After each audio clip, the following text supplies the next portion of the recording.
Hello everybody, welcome back to the channel. My name's Kevin, I'm a geek, you are watching Kevin the Geek, and we are finally coming to the end of the reactions to It's a Sin. This is the final episode.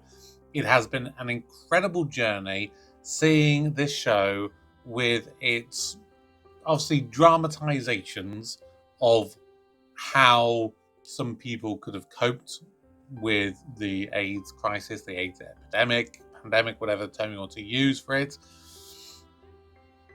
It has been a very beautifully well-written show, and I don't know how it's going to come to an end. What I can say is I'm both equally curious, nervous, and excited is a strange word to use, but I'm going to go with excited. So, yeah, for one last time, let's watch It's a Sin.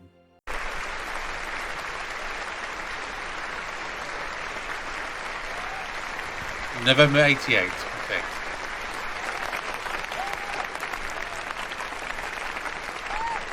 And his dad's even come to see him.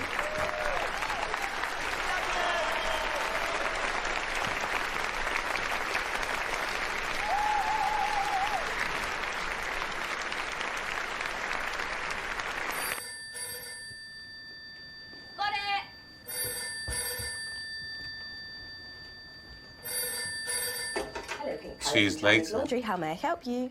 Thank you. I'm sure that's very funny. But I could be someone important. I could be calling about work. Is he there? Yes. Hello, Mrs. T. I'll just get in now. Richie, it's your mum. And how are you? How's the show? It's nice, yeah. Got a job for life there. I'm very lucky. Richie, where are you? Coming! Here he comes. Here he is, taking his time as always.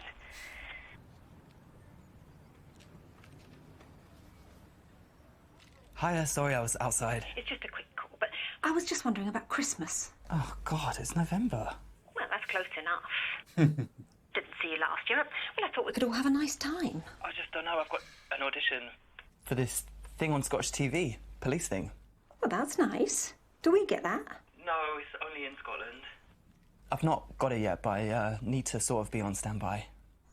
But it's been ages since we saw you. I know. That's the job, sorry. But just think about it, though. Please come home. It's been such a long time. I'd love to see you. I heard Birmingham Rep, they're doing a production of Hay Fever next summer. I could audition. Birmingham? How are you going to get up there? Well, I can. There are trains with toilets. I can manage. Seriously though, what if you need a piss on stage? I'm not that bad, do you mind? No, but the thing is, you've done Hay Fever. They're not going to cast the same boy in Birmingham. They don't do that, do they? Not as a rule, but they might want me. When has that ever happened? There's got to be a first time. You don't need to make faces. No. I just think, let's get over this bit. Because your time's not very well, but you were like this in July and you got much better, so let's wait for that to happen. Then we can think about Birmingham. Oh, you were brilliant in that show. You were amazing. God, you were funny. That was good, wasn't it? Absolutely brilliant. You were, I'm not even kidding. You were the best thing I've ever seen. Can't have seen much then. Come on, you. Bedtime.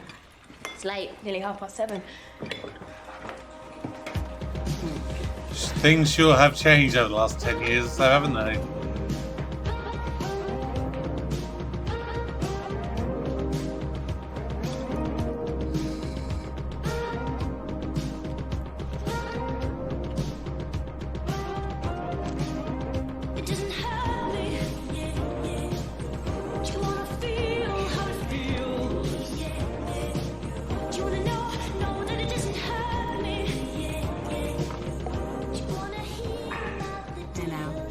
Good shake.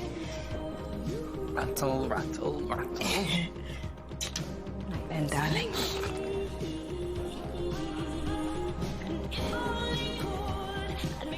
And we need a word in the morning about your mum and dad. Up your butt. Up yours too. Then Surely she could put a bit of stage makeup on, make him not look as bad.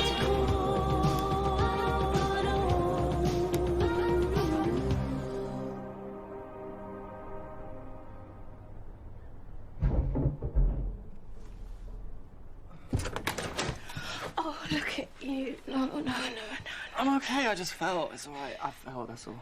I just feel a bit hot.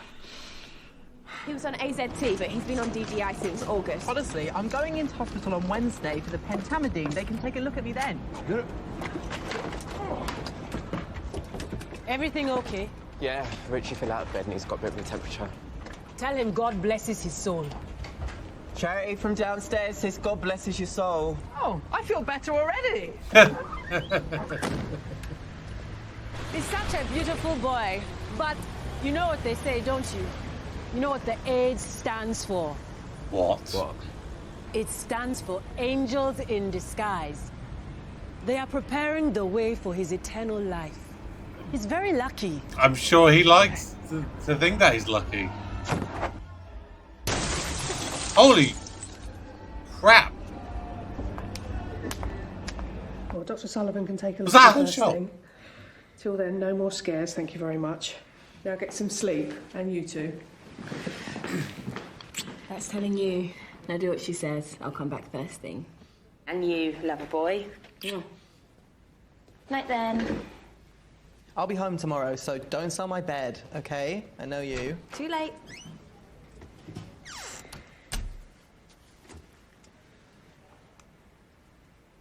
How are you getting home? I'll get a taxi, don't worry. I think Paul's awake. No, I won't bother them now. Could be a last chance. We've got another lonely Joe. No visitors. No parents or sisters or anything. He's got to have friends. We keep saying, can we phone anyone? He says no, and he lies there all day dying of shame. Hey, I heard you were in.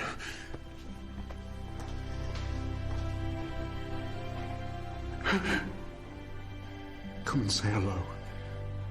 He'd like that.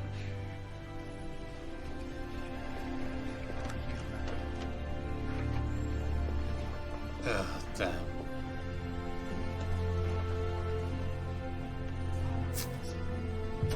Could you have a seat? Hey. Jill wants to say hello.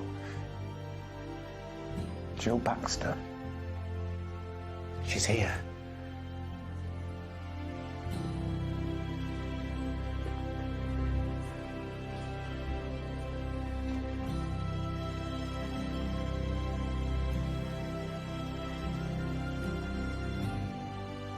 Hello, Paul. Hello, sweetheart. Which one are you? Jill? Friends with Richie? Can't remember. It's okay. Never mind.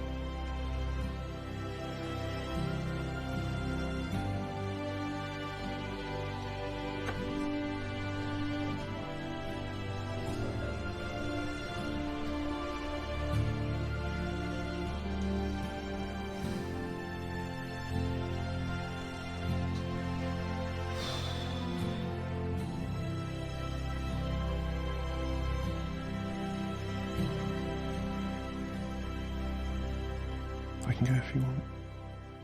No.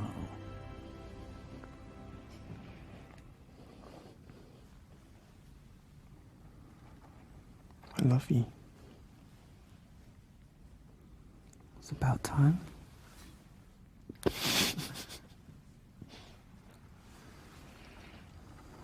I left it a bit late. I was busy.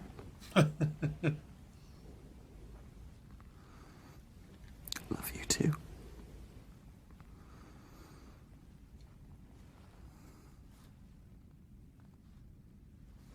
He's got all sorts of complications, but my main concern is the lymphoma in his chest. We caught it early, but the next thing we do is to offer chemotherapy, but that's going to make him even weaker. So you'd say not? It's his decision, but really, let's be sensible. Let's say no. I'm saying yes. I know, but Richie, you've got to look at the overall picture. Could the chemo help? Yes. Yes, it could. Well, there we are. But we're saying the chemo could make you feel even worse. Then let's find out. I'm not going to not have treatment, am I? Now shut up and wheel it in. Oh my God, you're impossible. You two are murderers, and I'm going to call the police. Don't tell you he's an actor. Oh, he knows that. He's got my episode of Tom's Midnight Garden on VHS, and he pauses it on that bit where it bent over the barrel and he has the little fiddle. Frankly, I look so good in that shot, I'd have a wank myself. In fact, I have. So, go and get my chemo. Oh, yeah. It's not angels in bloody disguise. It's also immune deficiency syndrome. That's what it is.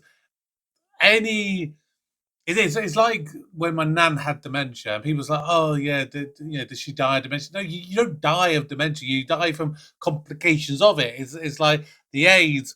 You don't die of AIDS. You die probably from other infections or other diseases that probably wouldn't normally have killed you, but because your immune system is so weakened, it does shutting down organs and doing stuff like that. What you know with the benefit of hindsight, eh? Oh, here comes trouble. C'est moi. Merci, madame. How'd it go with the chemo? Oh, he's like Asterix the Gaul, that boy. Indomitable. He's sitting up, he's had some food. Actually, I thought I'd pop in and see Paul. Is that okay? Oh, yeah, he's okay. He's rallying. We're having a good day. Room 703. Yep, I know. Thanks. See ya.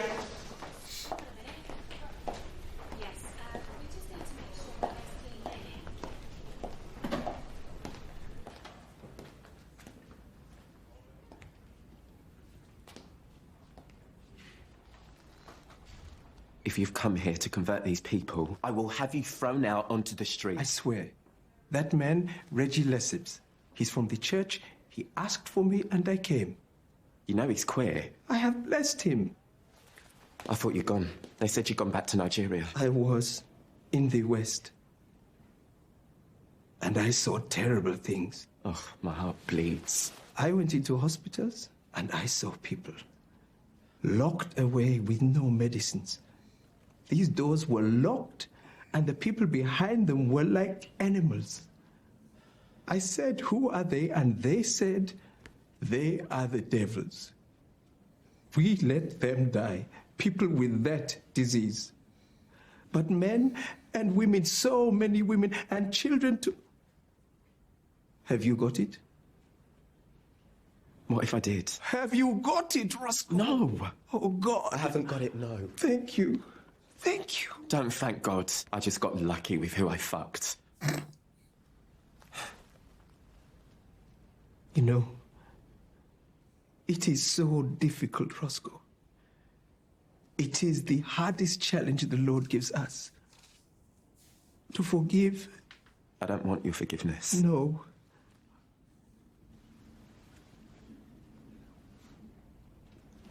I mean, can you forgive me?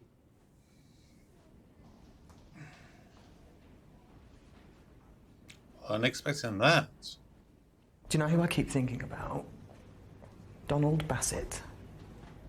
Would we know if he was dead? He'd have an obituary in the stage, wouldn't he? Might do. You don't know that it was him. Yes, it was. No, but it's kind of a good story. He was ill and he infected you. But that version's a bit easy. It cuts out the hundreds and hundreds of boys who are having sex with at the same time. It wasn't just me. No, we all did. But that's what I mean. It's not really fair to blame Don. Just because he's the only boy whose name you can remember. You cheeky bastard. Say what you see. Do you think I infected him? I wasn't saying that. Because I did. With others. Because I knew and I kept having sex. Oh, no. I thought I'd stop. And I did a lot of times. I stopped. 1,000,000 times. I stopped with you.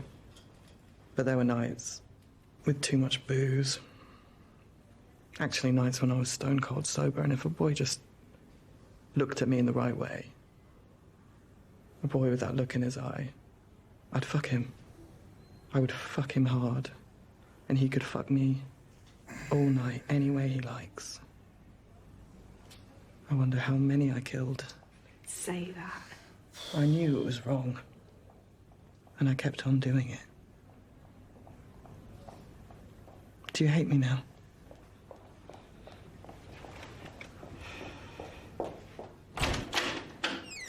Here you are, at last. Oh my God, what's wrong with you?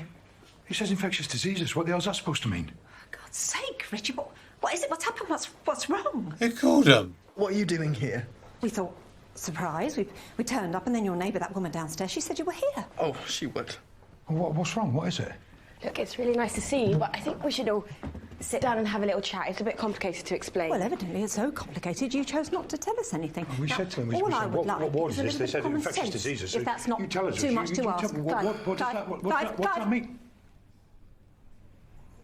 Richard, what's wrong with you? I've just got... He's got some infections and problems with his gut and his lungs. And right now, there's a lymphoma in his chest. A lymphoma? In his chest. But that's cancer, don't be ridiculous. That's what lymphoma means. It means cancer. Sort of, yeah. What do you mean? Have you got cancer and you didn't tell me? It's a sort of cancer. I only got it because I'm not well.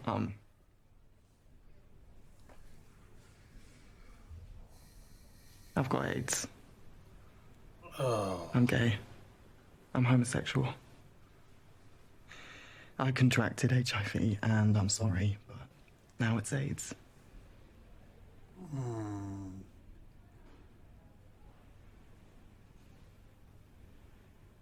Where's your doctor? It's a Saturday. I don't think he's in. He's called Dr. Sullivan, but... I want to speak to the doctor. I'm quite sure you believe all this and this whole thing has got completely out of control. We'll get you better. We'll get you better. All right? Yeah. We'll get all this shit. We'll clean it up. All right, we'll scour it out of you. Okay?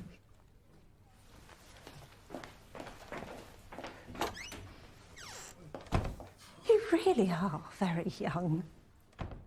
All of you. We should see your faces. We thought Christmas. That's what we thought. He won't come home for Christmas, so we'll surprise him in November. I've got presents. That's from Lucy. That is from Auntie Elaine. What on earth's been going on? I'm sorry. Have you got cancer or have you got AIDS? It's both. One causes the other. No, I don't need AIDS is like an immunity thing, so you get weak. And that causes the lymphoma. My friend Sarah, you remember Sarah, how much did I like her, Richie? I thought she was so wonderful. And she had breast cancer and she died. Are you telling me that she was weak, that you get cancer because you're weak, that you catch cancer like catching a cold? Because let me tell you, that's not how it works. Okay, look, I know this is terrible, but really this place is looking after Richie and they're doing the most brilliant job. Jill's here every day, and I know we've only met a couple of times, but you might as well know I'm Richie's boyfriend. Well, no, not really. Well, I'm not. I know, but... No, but that's who I am. Not the right time. Yeah? It's not the right time. You could hear yourselves. You sound absurd. Well, it's infectious, isn't it, AIDS? It's completely infectious. It's like smallpox. It's like leprosy, and it kills you. That's what it does. So this isn't AIDS, is it? They let us walk right in. So it can't be, can it? Oh, man.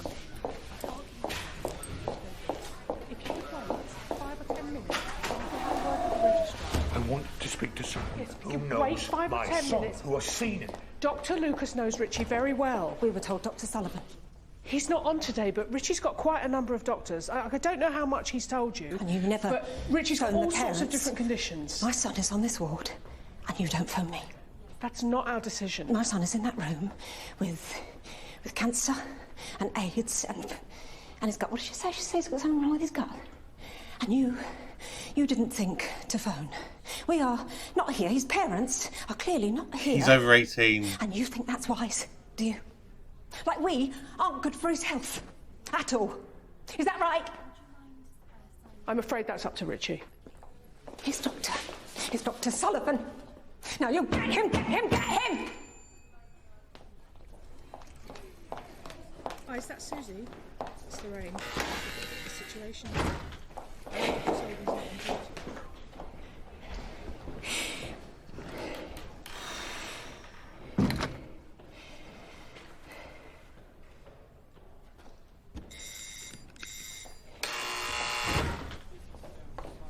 No, it might not be connected to that. It could well be.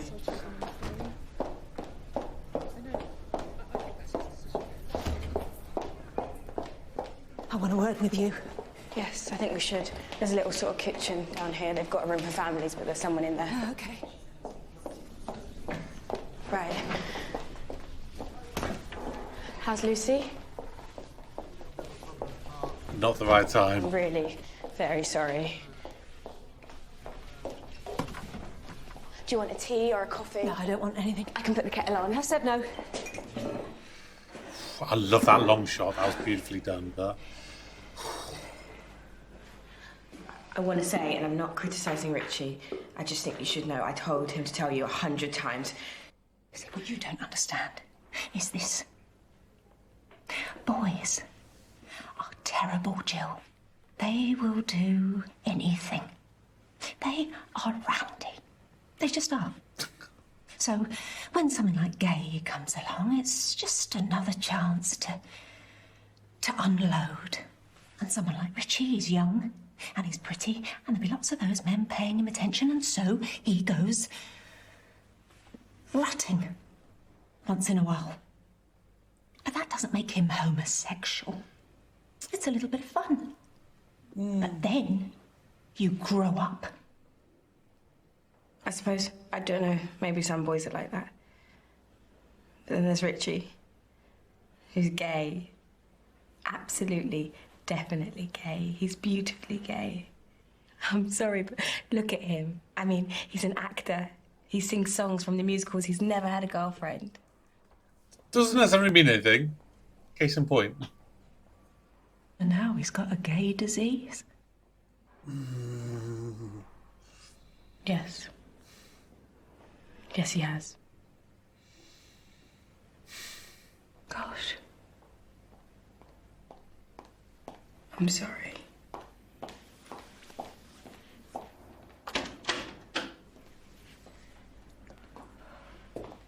Don't mind me.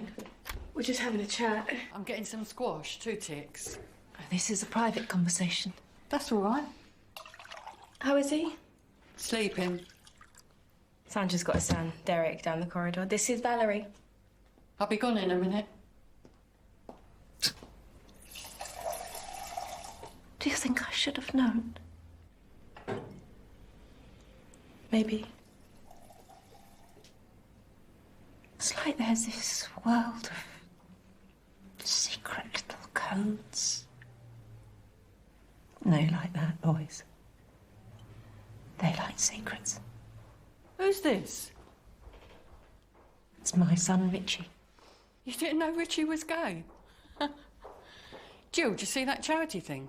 Cancelled. Little bloody idiots. They couldn't get the hours extended, she said. Are you implying that's a problem? I think they're just going to move it to the pub next door. Shall we go back to Richie? No. Excuse me, what do you mean? What about? Well, you seem to be surprised that I didn't know about my son. Like, that makes me one of your idiots. OK, we should leave this. That's not what I said. You implied it. Oh, well. I didn't mean to imply anything, darling. Pardon me for implying. Let me make it clear.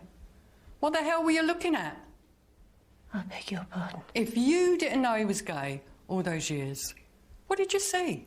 When he was 11? When he was 15, 16? How old is he? 30? All 30 years, and every little speck of him's bent as a 9-bob note since the day he was born. I'll ask you again, love. What were you looking at? You his mother. You're supposed to think about him day and night. So what the fuck were you doing? Oh! Run! Get the door. I didn't know. It's because I was being lied to. All right, sweetheart, I'm done. Wasn't. I'm shocked she didn't slap her.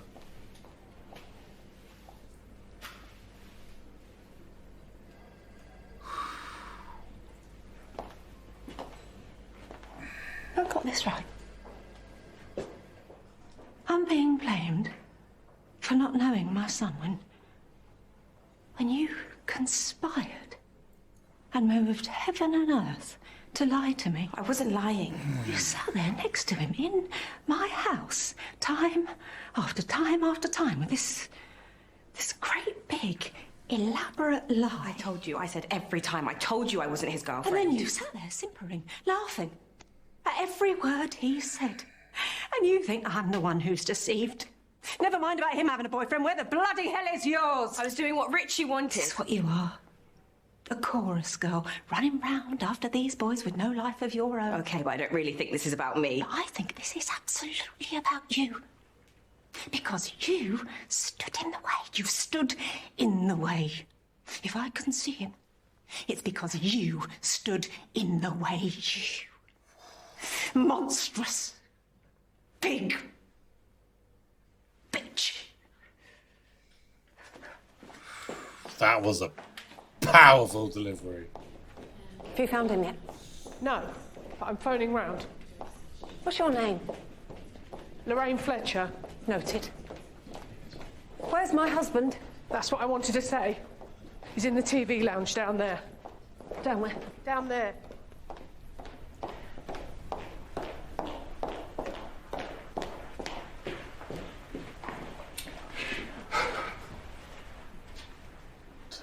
What's the point of this? He's dying.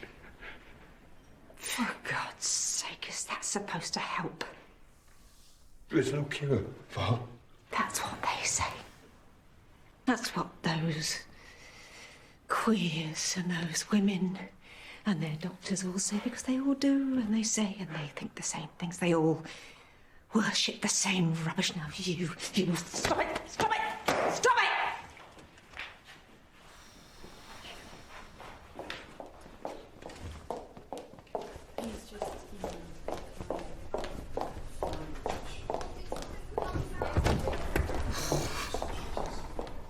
I don't want you coming in here.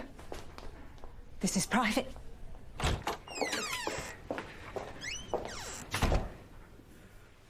I'm sorry. I'm really sorry. I want to know. Are you infectious? Well, I could be, yes. I know it's caught from sex. Oh, don't, Mum. But how? How do you catch it? It's fluids like blood and, you know... Oh, don't do this to me. And spit? Is it in your spit? No one really knows.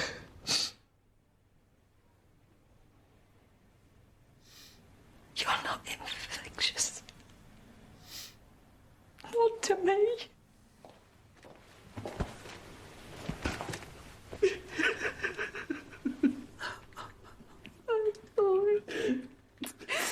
Oh, my boy.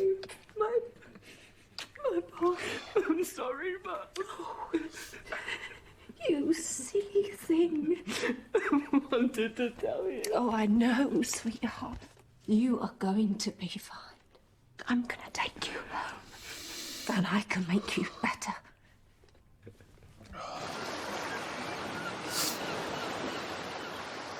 Your grandmother bought me a copy of this. Do you remember? She had that great big bookcase. No. Sorry, it's only me. How is he? Not bad, thank you. He's okay. Can I talk to him? He's fast asleep. What did the consultant say? Well, I'm afraid he was shocked. But a boy in Richie's condition could be given chemotherapy. That was his choice. So now it's his fault. Okay. We thought we could get the ferry. We'd love to see him. I think it's best to wait. We could just pop in for 10 minutes, that's all. I would remind you that you had an awful lot of time with him when I didn't. I'll tell him you called. Thank you. Bye-bye. Oh, Jesus Christ! I'm reading in Watership down, but I'm rubbish. Can't do all the voices. I said to him, there's only one actor in this family. Do you remember that hay fever? Oh, it was brilliant. He was so good in that. I bought you some Garibaldi, because I thought if you get hungry, there's fruit in them. A bit dry. I've still got that thrush. Who was that on the phone? Jill. She sends her love. Is she going to come visit? She says she's very busy with work. You can have a bit of TV.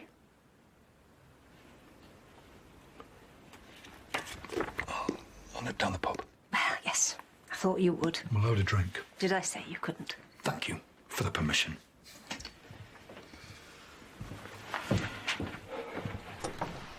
Now, I was thinking how much you used to love this.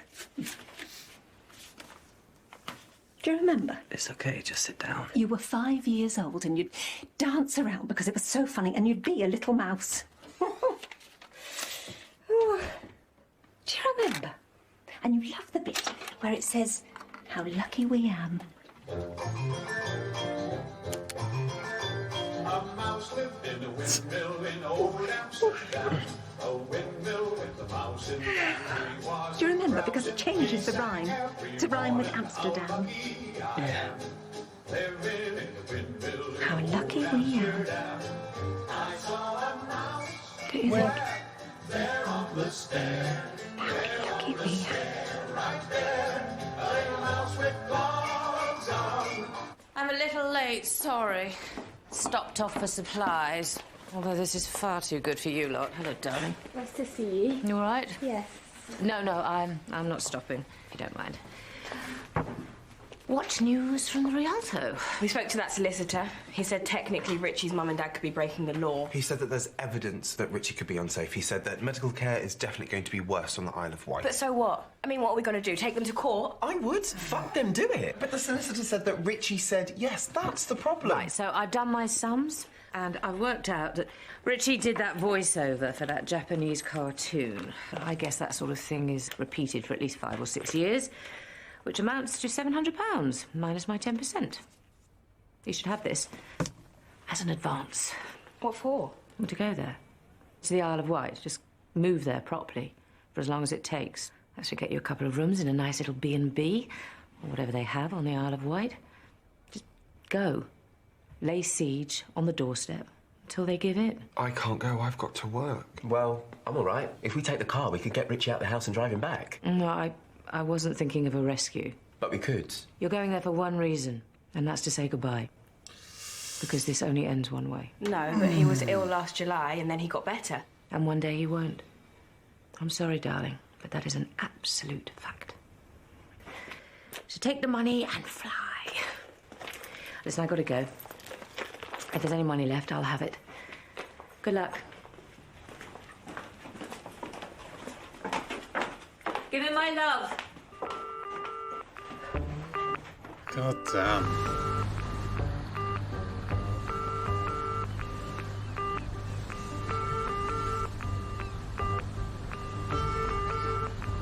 That's 5 nights up front, but we might be longer. Is that a problem? That's fine for the next 3 weeks, but as soon as we hit Christmas, we've got bookings. I'll let you know as soon as we can. Have you got a telephone? It's called the Bay Tree House on the seafront, which is a 20-minute drive from your house. What on earth have you done that for? I told you. I said, clearly, he is not well enough. That's okay. We can wait. We're here for as long as it takes. Look, I don't understand. Am I supposed to find this intimidating? Valerie, we're not causing trouble. We're just here and we love him. It's As simple as that. If you ever want the afternoon off or just an hour to yourself, we can come. Are you saying I can't cope? I'm just saying, here we are, and I will phone Every day until he's ready, okay? Lots of love. Okay, well, I'll try you again tomorrow. Give him my love. Bye. Okay, well, give him my love. Tell him I said hello. Thanks, Valerie. Bye. Just tell him we'd really love to see him and we're waiting, okay? say another 5 nights. I really want to see him, and I think if you ask him, I bet he'll say the same. Will you try?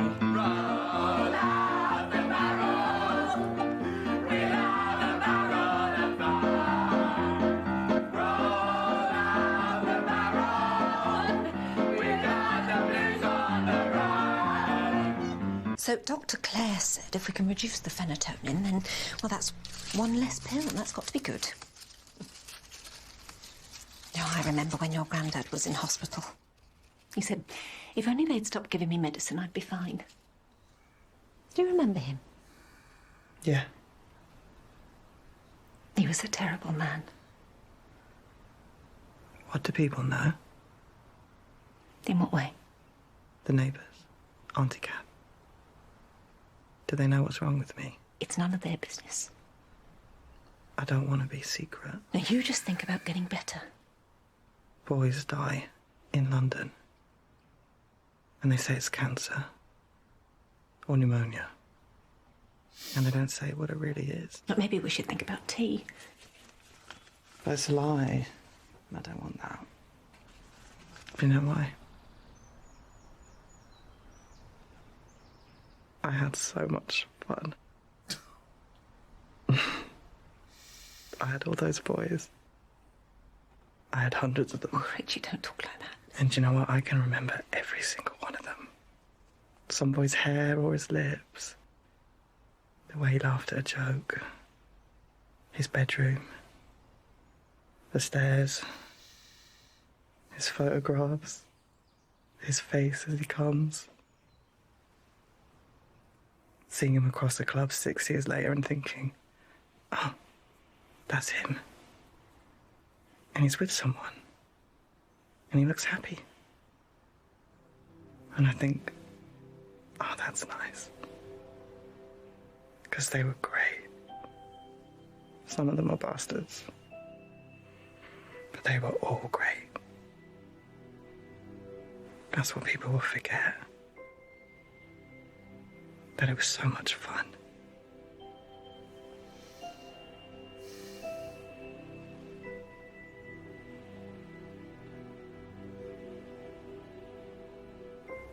Do you understand what I mean?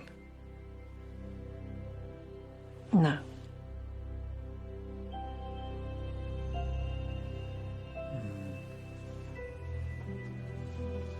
That's why I need to see Jill.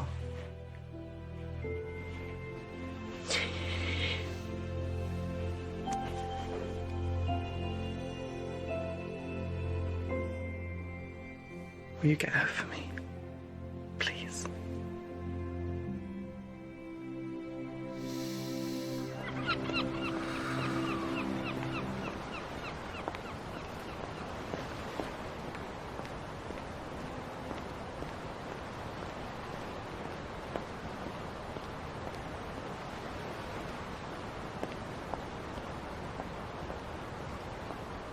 Hi, got your message. It wasn't so cold at the time.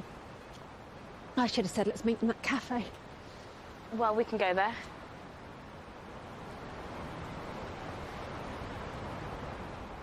He said he wanted to see you, so here I am. I should apologise, really. I haven't handled this very well. I realise that now. It's And understandable. I'm sorry. No, I'm sorry too. It was a bit mad turning up like that. I just didn't know what else to do. You made things very difficult. Okay. And I'm sorry. But all we want to do is see him and say hello and give him our love. He died yesterday. Yesterday afternoon. No. No, they wouldn't do that. They wouldn't do it off screen.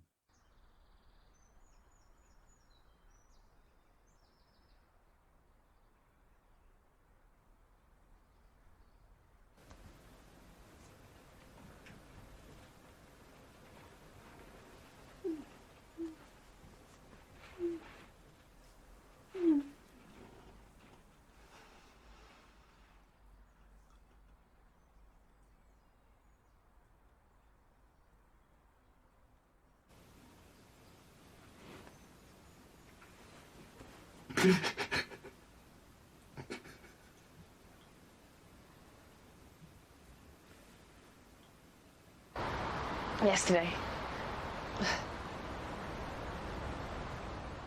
They said it was his heart. Pressure from the lymphoma. No pain, they said before you start, so it wasn't my fault. Would have happened wherever he was. Did he say anything?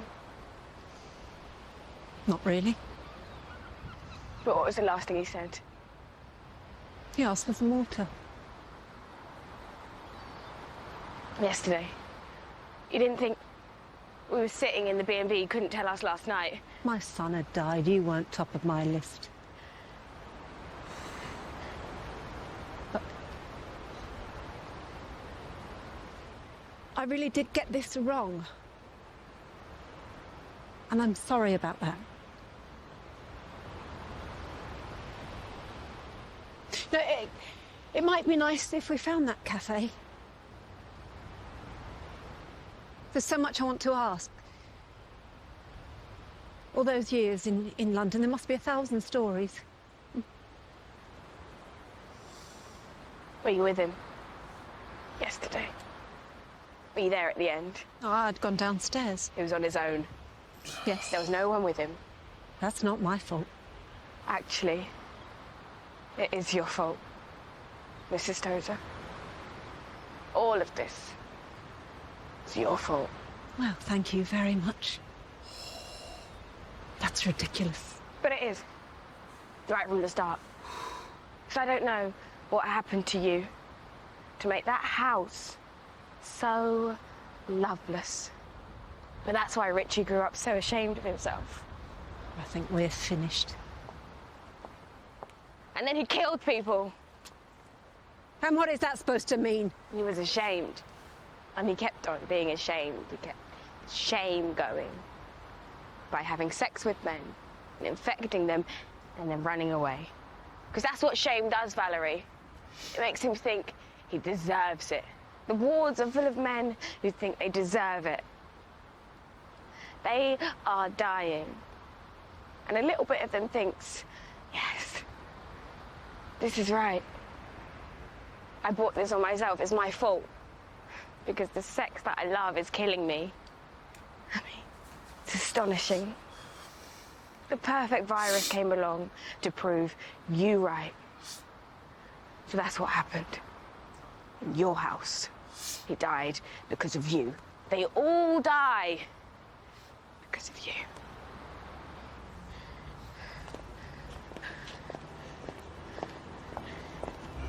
Didn't know.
There we go.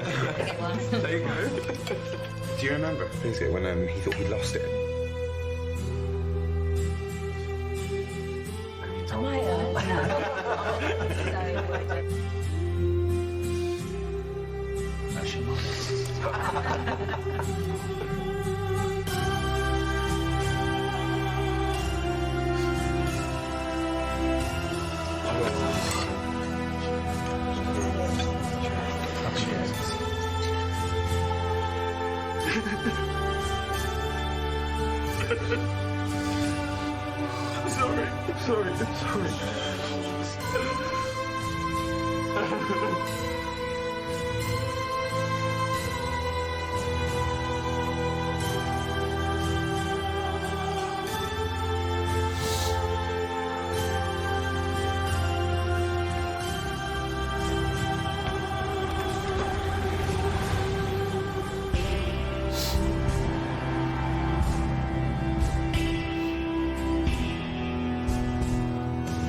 Hello there. Hi. Do you mind? I'm Jill. What's your name? Marcus. You okay, Marcus? Anything I can get for you? No?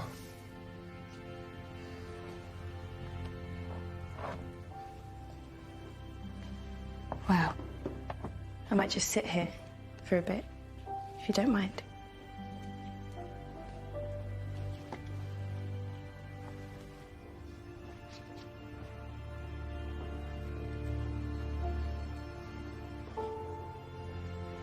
Is that okay? Yeah. Good.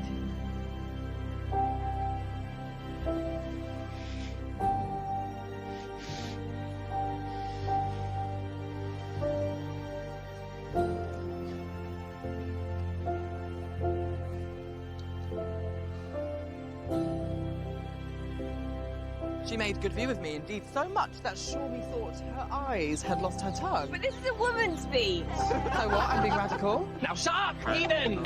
Where was I? I left no ring with her. No, I've done that. Hold on. Richie, can I say you're terrible? No, you can't. Fuck off. For she did speak in starts, distractedly. She loves me, sure. The cunning of her passion invites me in this churlish messenger.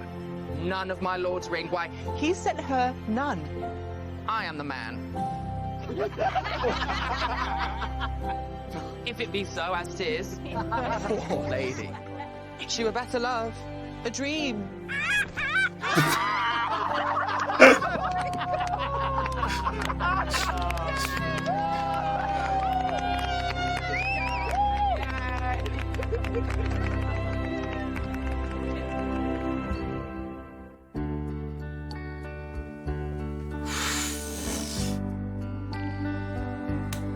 Oh my god.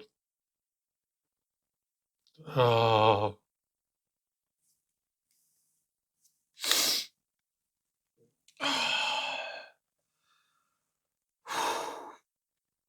Oh my word.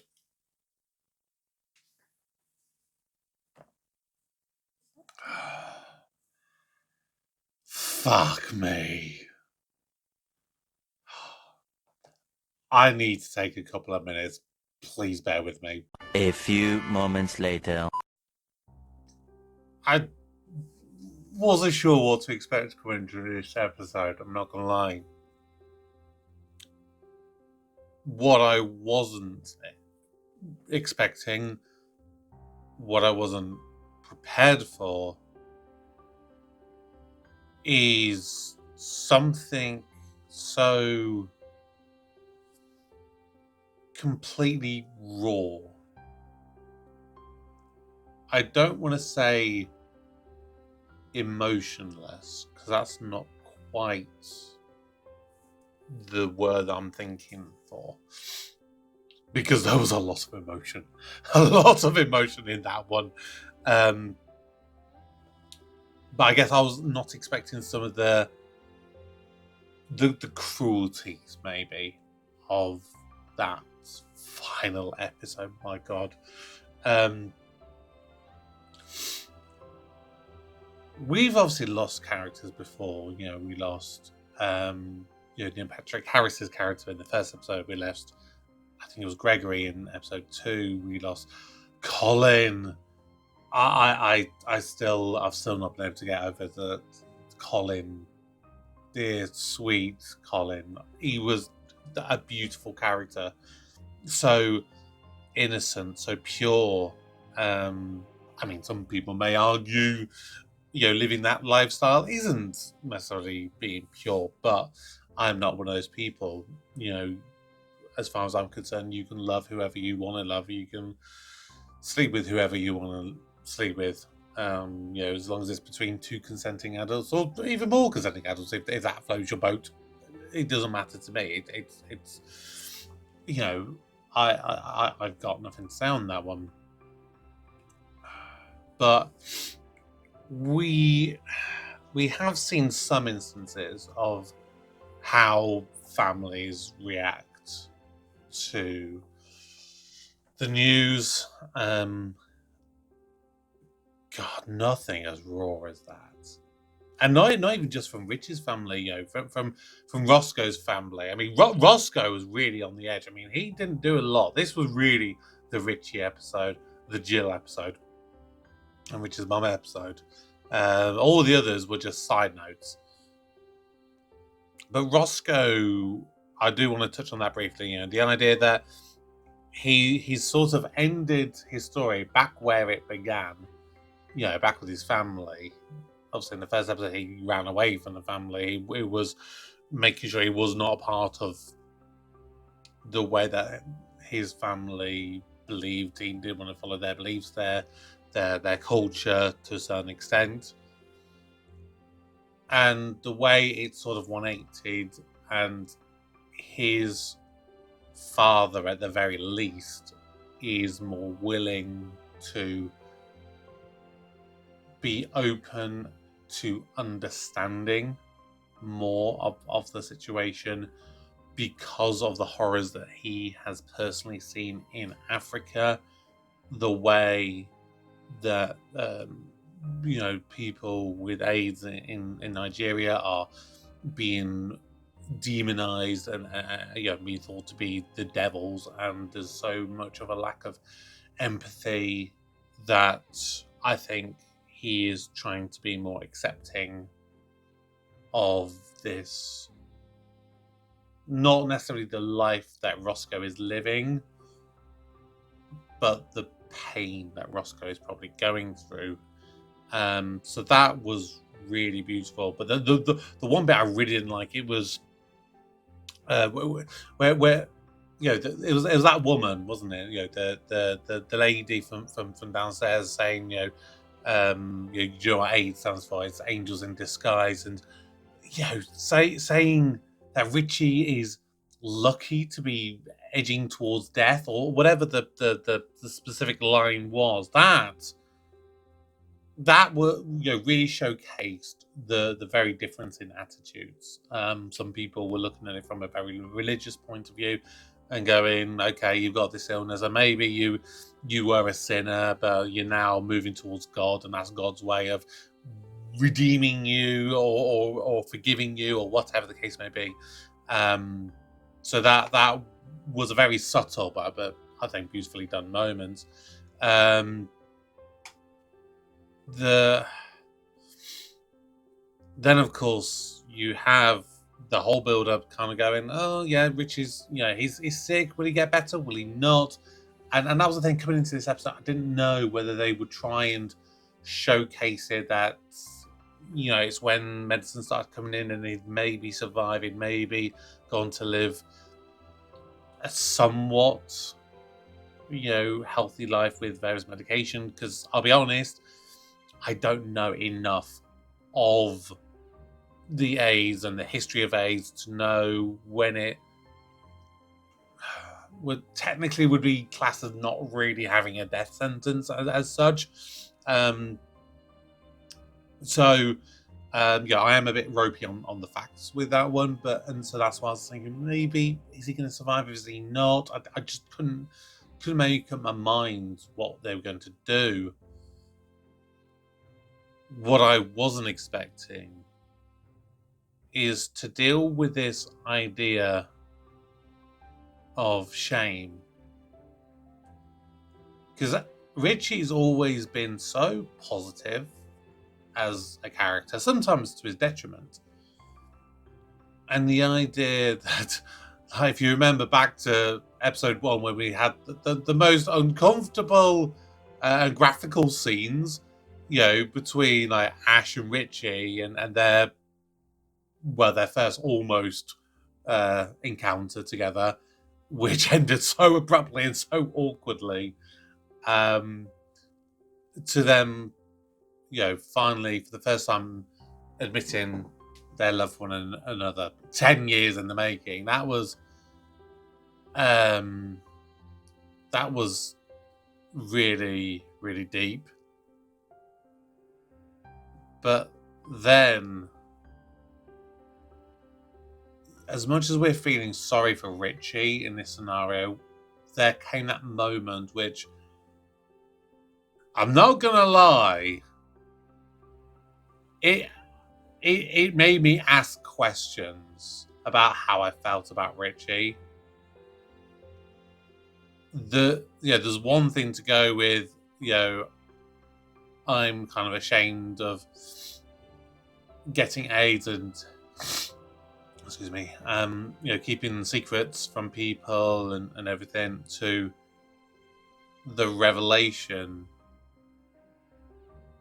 that first you're thinking he's ashamed of potentially having caught it, knowing the risk, knowing that the disease was out there, knowing that people were dying from it, and having this very carefree attitude, to completely flipping it on its head to where you go, he knowingly put other people at risk. He knowingly had HIV and AIDS. And although he apparently attempted to stop, he couldn't stop himself on some occasions. He knowingly put other men at risk by sleeping with them whilst he had AIDS. And that asks then that moral question.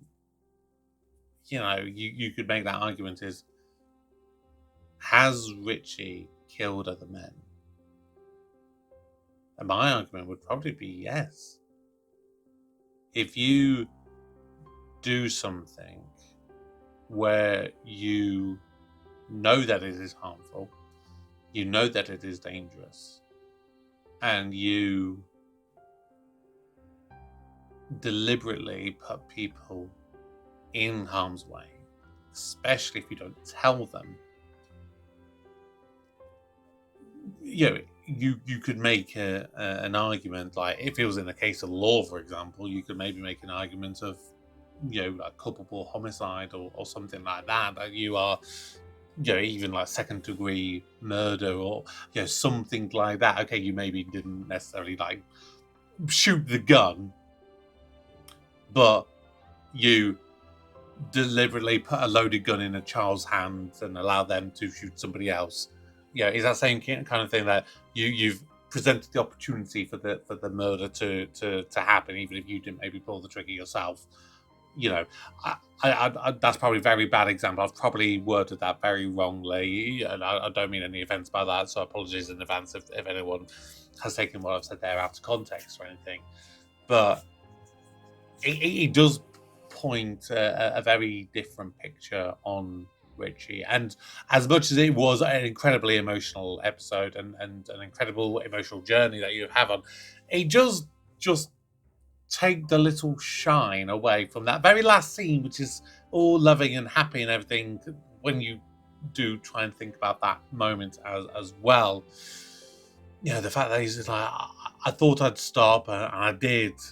Lots of times I stopped, but I wonder how many I killed. I knew it was wrong, and I kept on doing it.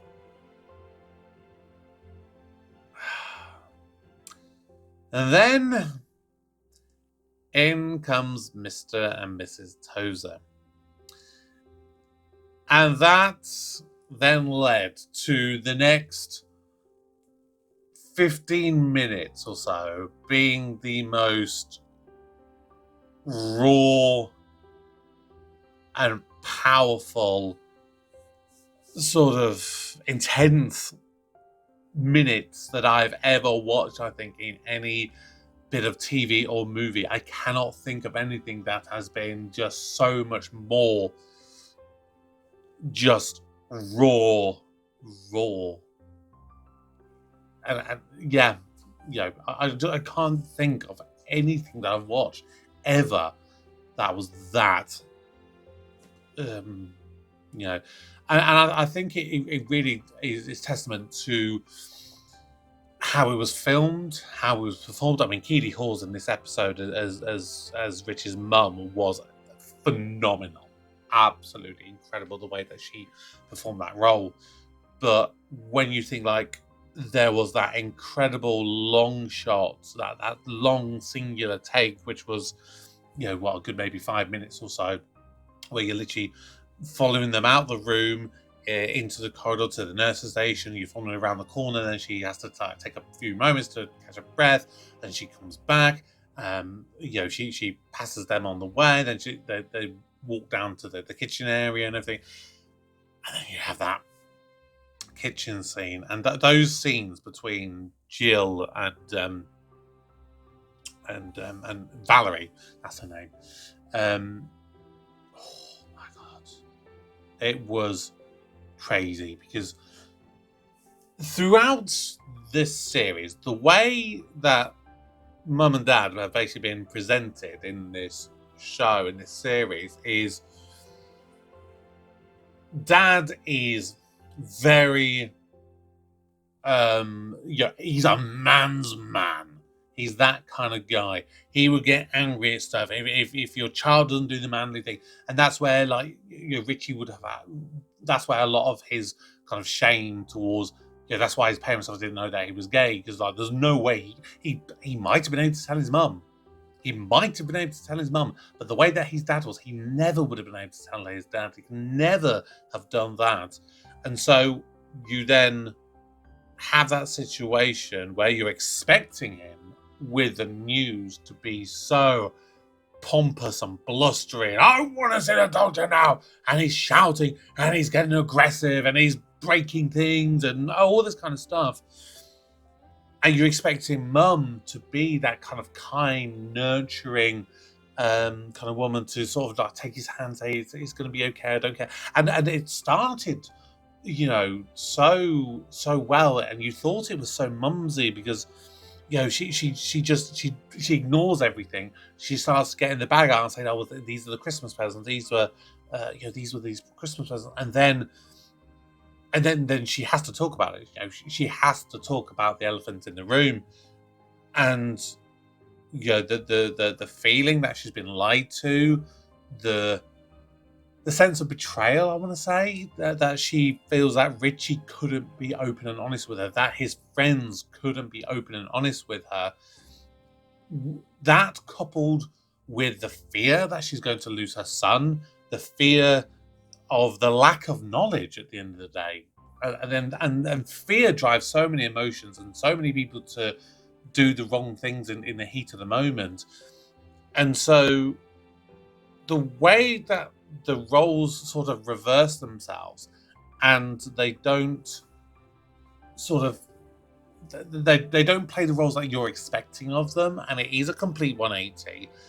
It adds to this sense of injustice to a certain degree, and confusion that everybody is feeling in this moment. And so when you then have Valerie, struggling with any sense of logic, of sense, of reason, even manners. You know, that woman who's there, you know, they're clashed together. It's absolutely crazy to think how his mum wasn't the mum you thought he was. Like she really struggled. There was that moment where when she's with Jill, she's like boys are terrible, Jill. They will do anything. So he once in a while they go rutting, but that doesn't make him a homosexual. She's so in denial that she's losing the core fibre of her being, the mumminess that she's probably had for all these years.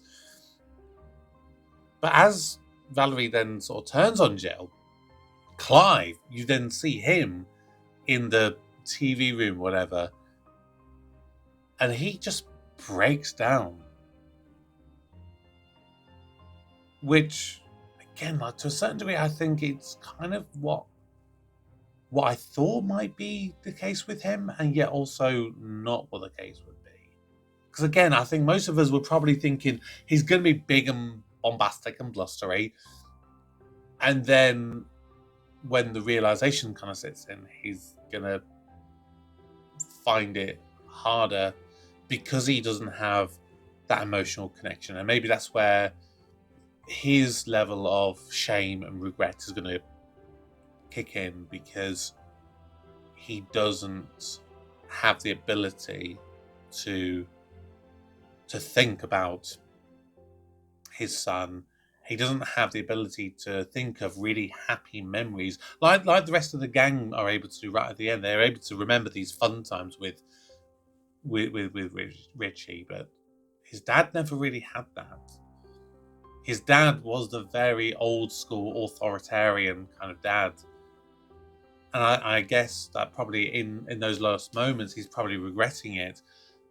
You know, when he gets opportunities to maybe do some of those more dad things that he wouldn't have been able to do, like reading what was it, a Watership Down to his son. I don't imagine he would have read him a bedtime story when he was a kid. I reckon that would have been his mum. Some could make an argument that he maybe gets off a bit light in this final episode, because up until this point he's been this sort of homophobic, narcissistic git,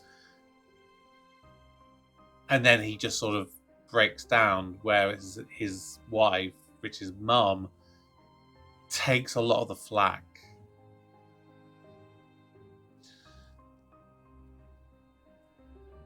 But I think it's because both sets of parents, they've both been blind. They've been blind to Richie for such a long time. You know,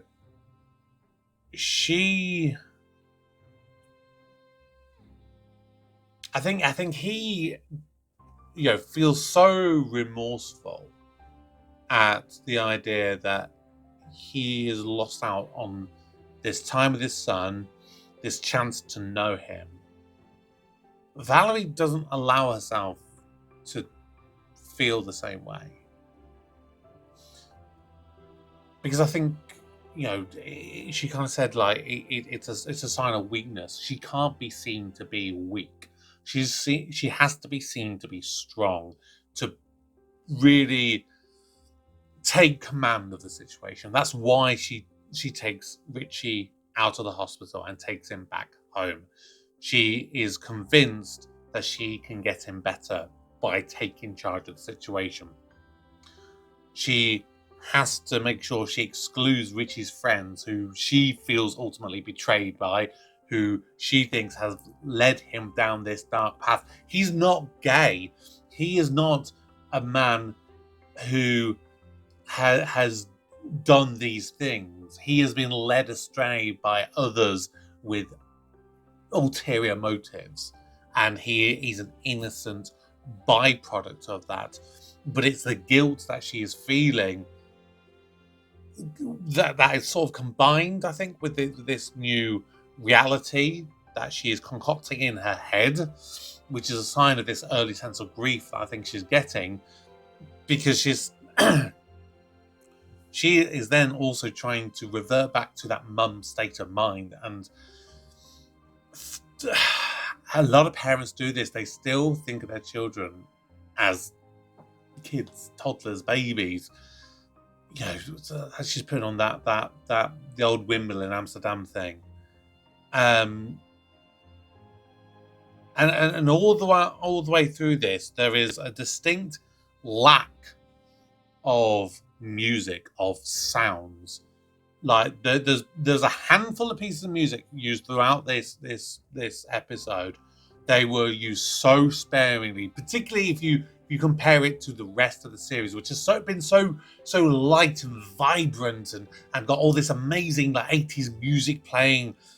Whereas in this episode, it is silent. It is, you know, really authentic sounds that you are hearing. You know, like all throughout that really long take in the hospital. The sound I kept hearing was the tap tap tap tap tap of Valerie's heels as she's literally walking up and down the corridors. That was almost deafening to me to a certain degree. And then you take the scene that will obviously come to the bit, you know, when we learn that Richie's died, you know, that you have the literal pure silence of the scenes where you're seeing Richie lying in bed dead, and then you're cutting back to Valerie the next day on the seafront with Gio, and you just hear the sounds of the waves. That's all you've got. It was so powerful because, again, how raw and how stripped back everything was. And I think that was so purposefully done. And I think it was so incredible the way that they did that. But then you have those last 10 minutes or so of the episode where you see Richie's final day. You've got Valerie talking about her dad, talking about how much of a terrible man he was, which did make me think, what kind of man, what was he doing to make him such a terrible man? And for me, the closest example I could probably have for that is the fact that I learned many, many years later that my nan's husband, my granddad, he was a gambler, an abuser, a drinker. He hit my nan and hit the kids, so my mum and her brothers and sisters, which is just absolutely terrible. And it makes me wonder if he was, you know, Valerie's dad was such a similar person, and did that contribute in a way to Jill's suggestion that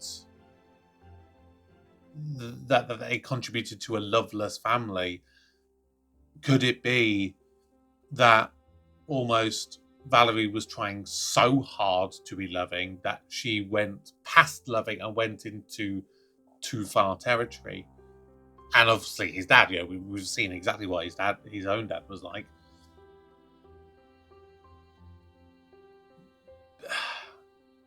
I will come back to that in a second. It was interesting then that you obviously did a kind of a comparison then with Richie then reminiscing about all of his years and this sort of decade of shagging any man that moved, and that sort of sense of like he was happy, he was being who he was being free, if you like, from, you know, having to hide exactly who he was. And it's the kind of thing that you'd expect if you put this sort of line into the episode, like, if I could do it all again and know the outcome, would I do it again? Yes, I would. I can imagine that's the kind of thing that could have been entered in there, and I would have believed him. I absolutely would have believed Richie if he had said that. because he just did what he wanted to do and, bugger to the consequences, which does bring me back to obviously that point from earlier on that, there is a certain point you have to take some responsibility, and I don't think that Richie ever truly did take responsibility in the same way that others did. But then we have that meeting on the seafront, and you're thinking, okay, this is it. She's honouring Richie's request. She's gonna get the gang there. They're gonna see him. He's probably gonna get to say goodbye. He'll probably pass away when he's in the company with Jill and with Roscoe. And no, he dies alone.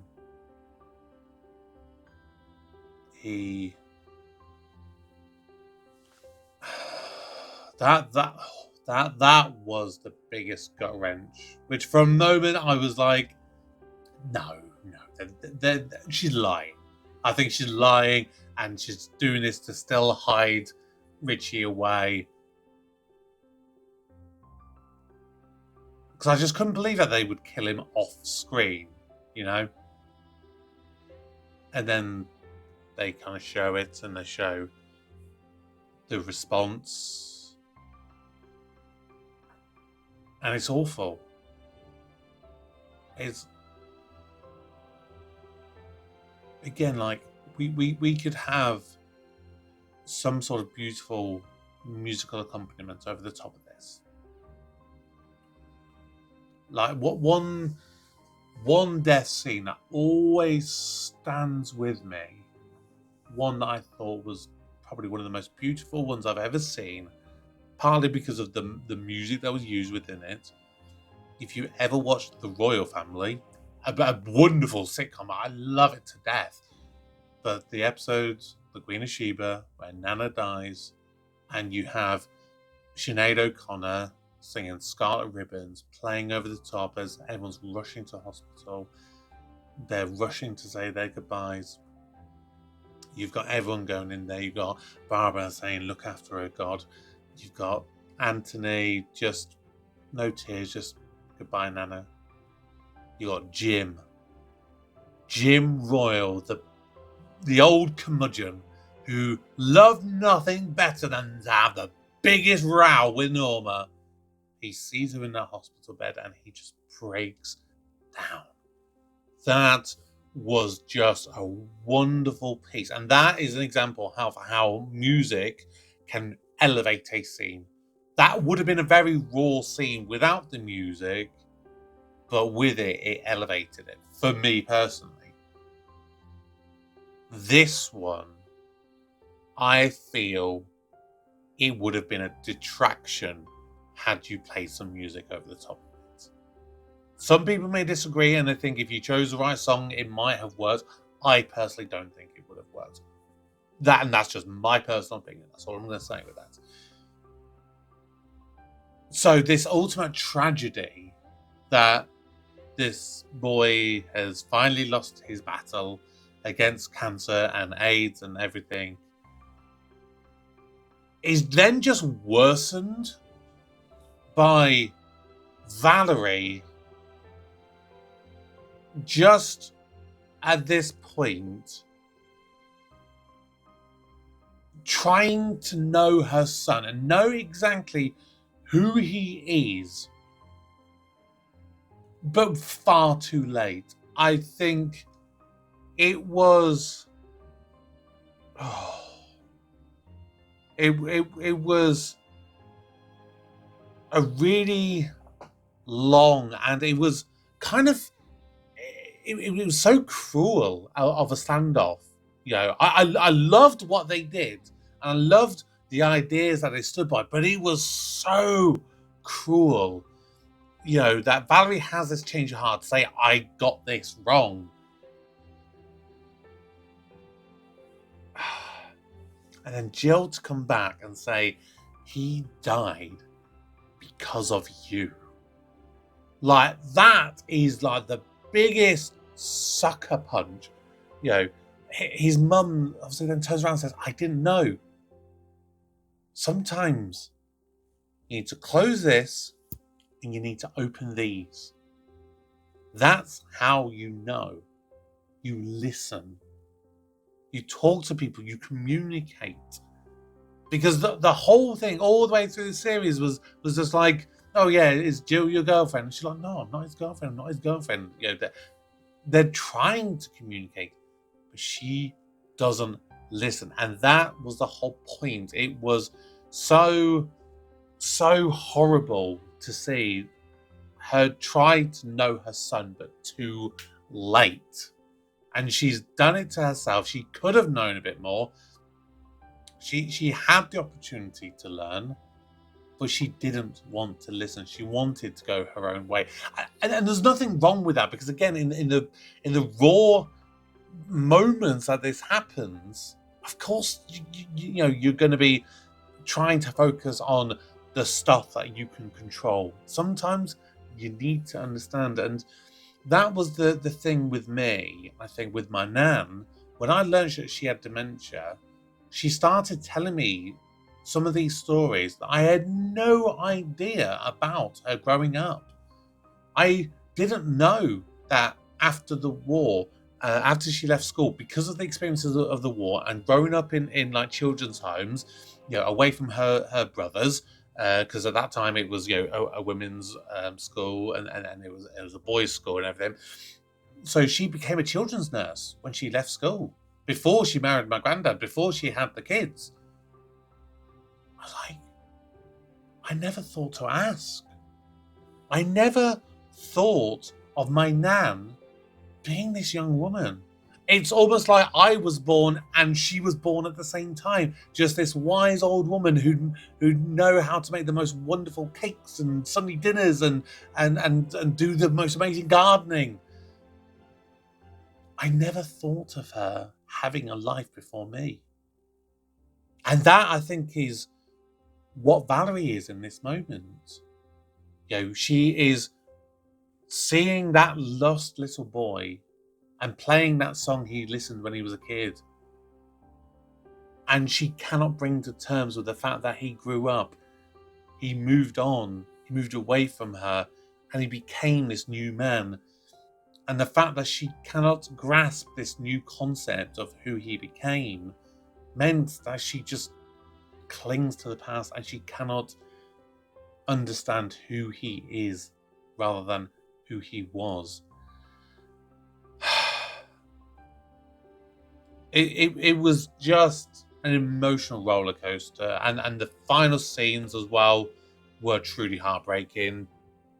You know, the gang of the Pink Palace all coming back together and them trying to have Christmas dinner and them having moments where, you know, you can kind of have a laugh, you can kind of have a smile, and then you can have another moment where you just utterly break down with that raw emotion, and you try to think back into the memories of those people that you lost, like Richie, like Gregory, like Colin. The only, if you like, first-hand experience I've had, and it's not even really first-hand, it's kind of like hearing it from other people and in trying to embody it.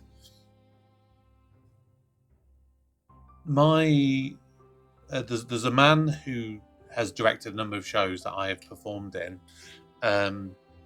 He's a gay man himself. He lived through that time. He has spoken, not quite at length, but he has spoken about the crisis that it was, the fears that people had, the ignorance that some people had, and then also the people that he knew and sadly lost. And you can tell that even, 30 to 40 years later, it's still raw. It's still emotional. It was a different time. And he also sort of hinted that the family life of that time was very different, and he became estranged from his own family to a certain degree simply for the fact that he was gay himself. And it is heartbreaking, but it does show the attitudes of the time. And I think this show has done really well in trying to showcase the real human emotions throughout this entire 5-episode run.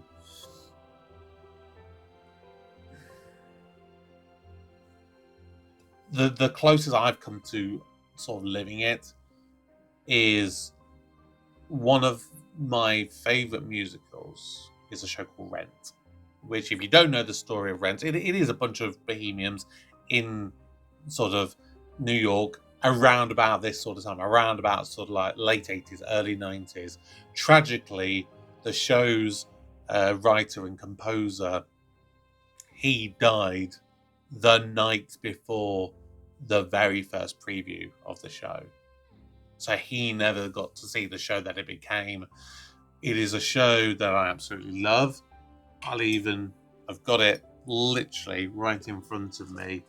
I've got a mug that we were given when we did the show in 2022. It's a show that I had been wanting to do for many, many years. I finally got to do it, and I played the character of Collins, who is a man who probably his biggest number is literally singing at the funeral of his lover who has died of AIDS. It is so difficult as a performer to try to tap into the emotions that you haven't been able to live yourself. Yeah, they talk about in performing, like, you use like the Stanislavski technique, and you can try and draw on real life experiences that help you feel a certain way and everything. It's like, I haven't lost anyone to AIDS. I don't know what it's like to be persecuted, to be victimized. I don't know any of that. I hope that my performance did well enough with people. I was very emotional throughout it. The immediate scene afterwards, there's a moment where I'm literally rebuking the rest of the gang because they're all arguing and having their petty squabbles over something where you're just like, look, Angel has just died.